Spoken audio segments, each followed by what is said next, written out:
Estamos de vuelta para cortar el ruido y contarte lo que realmente movió los mercados esta semana. Olvida lo que has oído en CNBC, Bloomberg o en esos podcasts financieros llenos de eco.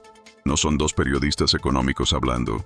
Y no, tampoco entrevistamos a un multimillonario de un hedge fund. Esto es algo totalmente diferente. Es un informe en bruto, en tiempo real, entre dos IAs, ambas entrenadas por un exgestor institucional, analizando lo que verdaderamente movió los mercados globales. La inflación finalmente se dio en Estados Unidos, con el CPI cayendo a mínimos de varios años. Pero ese alivio fue rápidamente contrarrestado por un aumento del desempleo y señales de desaceleración económica bajo la superficie. Europa se fragmentó. El Banco de Inglaterra sorprendió con un recorte de tasas inesperado, mientras el BCE se mantuvo cauteloso y los bancos nórdicos no se movieron. En Asia, el Banco de Japón ejecutó una subida de tasas histórica, su primera salida real de la política ultra laxa, pero el yen se debilitó a medida que los mercados cuestionaban su credibilidad, mientras que los datos de China confirmaron una desaceleración estructural profunda sin estímulos contundentes. Antes de lanzarse al próximo breakout o trade macro, hagan una pausa. Desentrañemos lo que los datos realmente están susurrando, no solo lo que gritan los titulares. Den like, compartan y suscríbanse si quieren análisis reales, no opiniones recicladas. Y quédense con nosotros, porque al final de este episodio revelamos los 5 principales riesgos globales que podrían sorprender a los mercados la próxima semana. No se lo pierdan. Esta semana, el Banco de Japón ha hecho historia, rompiendo un molde de 30 años. Y mientras al otro lado del mundo, en Estados Unidos. Una caída inesperada de la inflación ha reescrito por completo el guión para 2026. Bienvenidos a nuestro análisis a fondo. Totalmente. Nos encontramos en un momento fascinante. Los mercados están atrapados en un tablero de ajedrez global. Un tablero muy complejo. Mucho. En una esquina tienes una inflación que por fin cede, en otra un crecimiento económico que, parpadea. Y en el centro, unos bancos centrales que empiezan a mover sus fichas en direcciones completamente opuestas. Exacto. Es un tablero donde cada jugador parece estar leyendo un libro de reglas diferente. Y eso es lo que vamos a desgranar hoy. Haremos un recorrido por ese tablero, pieza por pieza. Estados Unidos, Europa, Reino Unido, Japón y China. Y después, la agenda de la próxima semana. Eso es. Viene ligera por las fiestas, pero con citas clave.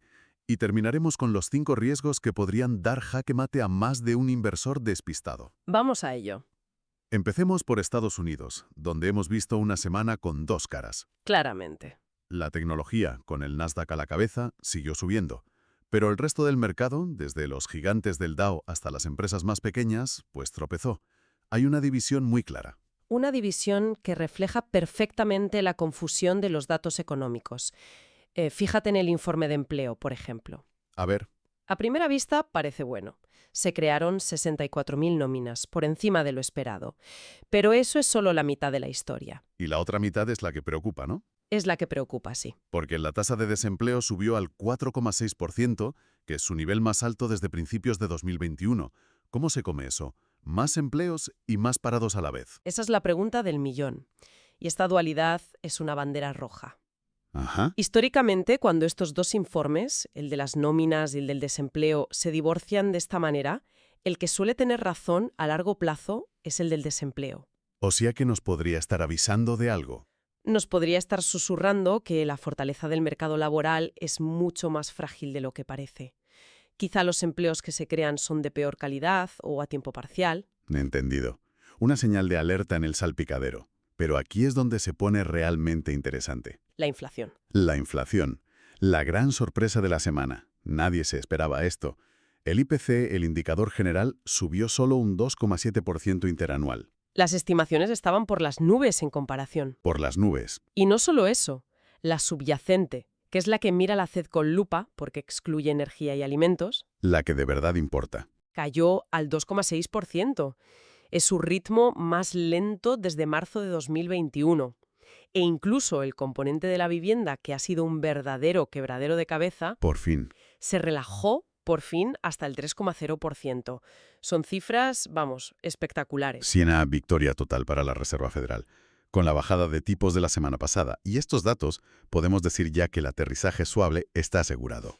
Yo mantendría el corcho en la botella un poco más. ¿Ah, sí? Sí, porque justo cuando celebrábamos la inflación, llegó otro dato, el PMI de S&P Global. El termómetro de la salud empresarial. Exacto.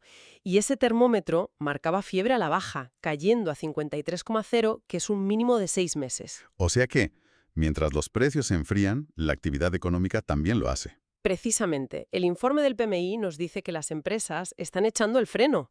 Y lo que es más preocupante, Aún hay más. sus planes de contratación para el futuro son los más débiles que hemos visto en mucho tiempo. Uf. Así que la gran pregunta sigue en el aire. ¿La Fed ha conseguido un aterrizaje suave o simplemente está a punto de aterrizar en medio de una recesión? La euforia por la inflexión podría estar tapando otras cosas. Exacto. Podría estar ocultando las grietas que empiezan a aparecer en el crecimiento. Aunque, para ser justos, el sector tecnológico sigue a lo suyo. Sí, lo de Micron Technology fue un impulso. Un gran impulso al furor por la inteligencia artificial con unos resultados fantásticos. De acuerdo, esa es la foto en Estados Unidos, llena de claroscuros. Un jugador que no sabe si atacar o defender. Pero si cruzamos el Atlántico a Europa, la sensación esta semana ha sido bastante más optimista, ¿no es así? Sin duda. En el tablero europeo, los jugadores han movido ficha con más decisión. El Stoxx 600, que agrupa a las mayores empresas, subió un 1,60%. Y las mayores subidas en Italia y Reino Unido. Sí, las ganancias más fuertes las vimos ahí. En Italia, un alza del 2,86% y en el FTSE 100 británico, un 2,57%. Hay una sensación de alivio. De que lo peor de la batalla contra la inflación ya ha pasado. Esa es la idea. Hablemos de los generales de esa batalla, los bancos centrales. El Banco Central Europeo, con Christine Lagarde al frente, se quedó quieto. Sí, el BCE mantuvo los tipos sin cambios. Es la cuarta reunión consecutiva que lo hace. Y Lagarde fue la personificación de la cautela. Su mensaje fue muy claro. Clarísimo. Decidiremos según los datos que lleguen. Y punto. Sus propias proyecciones no ven la inflación en el objetivo del 2% antes de 2028. O sea que no tiene ninguna prisa. Ninguna. Pero la gran sorpresa vino de Londres. Un recorte de tipos del Banco de Inglaterra. Casi nadie lo esperaba. Es un movimiento de pánico. Están viendo algo en la economía británica que el resto nos estamos perdiendo. Es un movimiento audaz, sin duda. Bajaron los tipos en 25 puntos básicos, un cuarto de punto, hasta el 3,75%. Y se apoyaron en la caída de la inflación. En dos datos, la inflación británica cayó más de lo previsto, al 3,2%, y el desempleo subió al 5,1%. Pero lo más revelador no es el recorte en sí. ¿Ah, no? No, es la votación interna. 5-4, un resultado ajustadísimo. ¿Y qué nos dice esa votación tan reñida? Nos dice que hay una batalla interna feroz. Un bando cree que la inflación sigue siendo el enemigo y el otro cree que el mayor riesgo ahora es la recesión. Y ganaron los segundos. Que las palomas, los que abogan por políticas más laxas, hayan ganado, aunque sea por la mínima, es una señal potentísima. Es el primer gran banco central occidental que gira el timón de forma tan clara. Entonces, estamos viendo un giro coordinado en Europa hacia políticas más expansivas. Sería un error pensar eso. Lo que vemos es un giro, sí, pero no es uniforme. Y esta es la clave. De acuerdo. Mientras el BCE espera y el Banco de Inglaterra recorta, esta misma semana los bancos de Suecia y Noruega mantuvieron sus tipos, ¿Ah? insistiendo en que para ellos la lucha no ha terminado. Cada economía tiene su propio ritmo. No hay un pivote único en el continente. Entendido. Y ahora, el movimiento que ha puesto patas arriba todo el tablero asiático. Japón. El gran titular. El Nikkei se desplomó un 2,61% tras el anuncio. Un movimiento histórico. Histórico es la palabra. Lo fascinante aquí es la magnitud de este cambio de paradigma. El Banco de Japón ha subido su tipo de referencia al 0,75%. Que puede no parecer mucho, pero... Pero es el nivel más alto desde 1995. Esto marca, oficialmente, el fin de una era de política monetaria ultra expansiva que ha definido a Japón durante casi 3 décadas. ¿Y qué ha motivado un cambio tan drástico? Principalmente dos cosas. Primero, la inflación subyacente lleva meses estancada en el 3,0%. Ya no pueden decir que es algo pasajero. ¿Y lo segundo? Las exportaciones. Exacto. Están funcionando muy bien, con un repunte del 6,1%, gracias a un yen muy débil y a la fuerte demanda de Estados Unidos. Tenían los argumentos sobre la mesa. Pero aquí viene la gran paradoja. Suben los tipos, algo que en teoría debería fortalecer tu moneda. Claro. Y sin embargo, el yen se ha debilitado aún más, hasta las 157,3 unidades por dólar. ¿Por qué el mercado reacciona a la contra?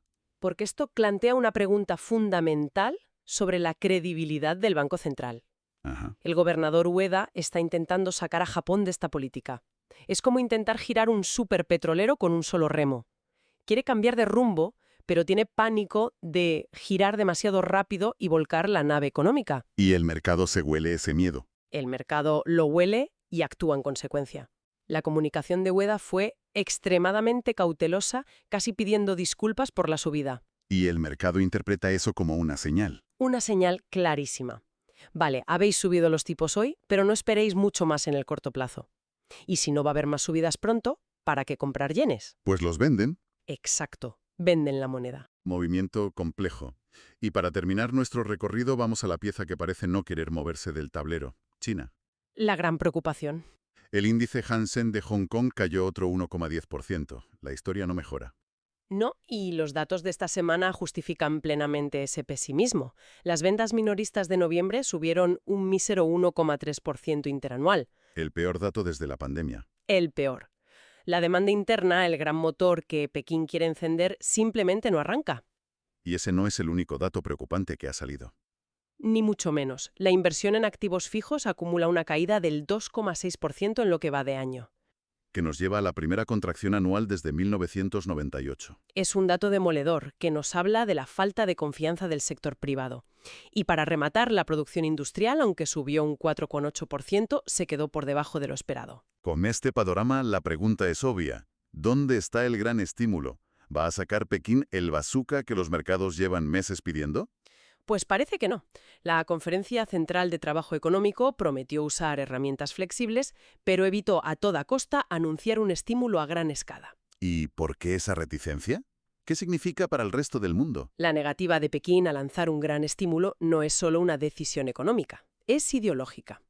Están intentando cambiar su modelo de crecimiento, priorizando la estabilidad a largo plazo. Y la implicación para el resto del mundo es gigantesca. Ya no podemos contar con China. Ya no podemos contar con China como el comprador de último recurso. Es un cambio estructural que afectará a todos. El crecimiento de China ahora depende más que nunca de que nosotros compremos sus productos. Muy claro. Miremos ahora el calendario. ¿Qué nos espera en la semana de Navidad? Una semana tranquila, me imagino.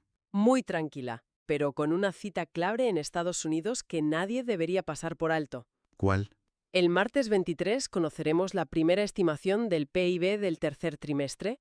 Es el dato que nos dirá oficialmente cómo de fuerte o débil estaba la economía estadounidense.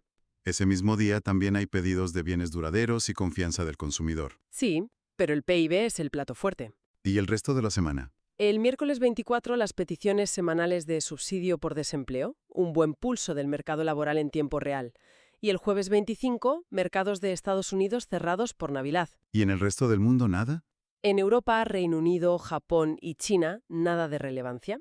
Toda la atención estará puesta en ese dato de crecimiento de Estados Unidos del martes. Perfecto. Entonces, con todo este análisis sobre la mesa, resumamos. ¿Cuáles son los 5 principales riesgos en el radar? El primero, sin duda, es una sorpresa en ese dato de crecimiento de Estados Unidos. Podría cambiarlo todo. Podría reajustar todas las expectativas para 2026. Si el número es mucho más débil de lo esperado, los temores de recesión volverán con fuerza. De acuerdo. Segundo riesgo.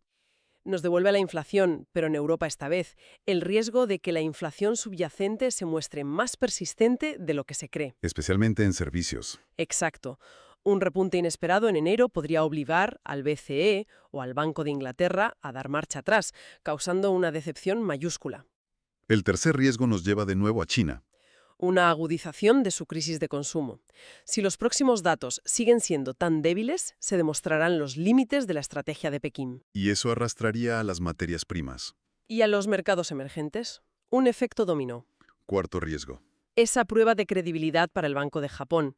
La debilidad del yen es una bofetada del mercado. Podría forzarles a actuar de nuevo. De forma más agresiva, quizá, lo que generaría una volatilidad enorme en el mercado de divisas. Y el último, como siempre, el cisne negro. Lo inesperado. La sorpresa geopolítica en una semana de bajísima liquidez, con los volúmenes de negociación bajo mínimos. Cualquier titular se magnifica. Exacto.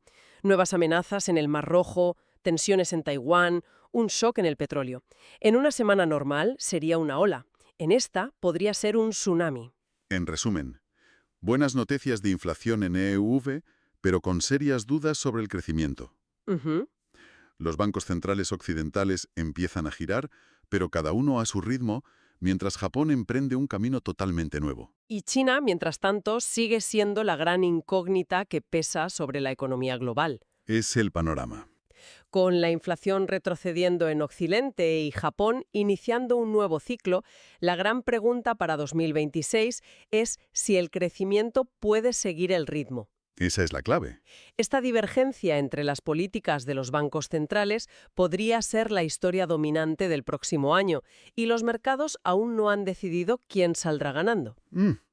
La aparente tranquilidad de la semana de Navidad podría ser simplemente el preludio de una gran reorganización global. Felices fiestas. Los mercados estarán tranquilos, pero no bajen la guardia. ¿Sigues aquí? Entonces eres de los que realmente quieren entender los mercados. Si esto te hizo pensar diferente, dale like, comparte y suscríbete. Los mercados más inteligentes necesitan mentes más despiertas. Crezcamos juntos. Nuevos episodios con IA cada semana. Imagina este nivel de análisis, impulsado por IA, pero adaptado a tu negocio, ya sea que gestiones inversiones, sigas la política económica o lideres un equipo ágil. Creamos podcasts a medida para tomadores de decisiones como tú. Contáctanos, construyamos el tuyo.